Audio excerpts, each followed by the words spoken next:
This isn't the update video I wanted to do for this radio, but it's the one that's going to happen. I spoke to the owner about replacing the switches, as I thought that was the issue. Ordered some anyway, as I needed some in stock. But yeah, on closer inspection of the board, there's obviously been some spillage. I had to take some of the connectors off of the board to really see it. You can see in these images, it's just a slideshow. This is just through a cheap USB microscope. Yeah, the spillage seems to have corroded boards, corroded some of the pads.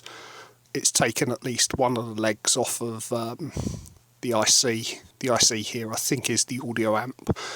It also seems to be pretty much unobtainable at the moment.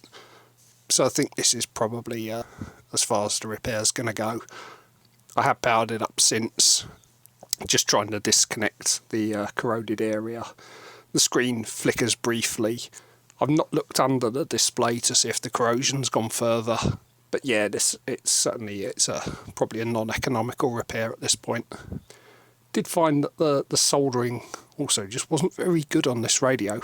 There's a lot of burnt flux in the areas I have worked on, but just in some of the rest of the back of the radio, back of the PCB, there's a lot of sort of residual flux. Some of the solder connections haven't been particularly well made. Yeah, pretty disappointing for a Roberts radio. So I think what I might do, salvage the display. The case is in reasonable shape,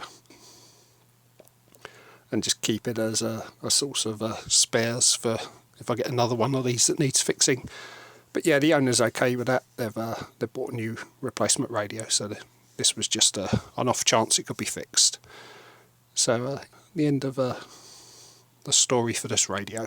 Some more retro germanium goodness to come, I think. Something repairable.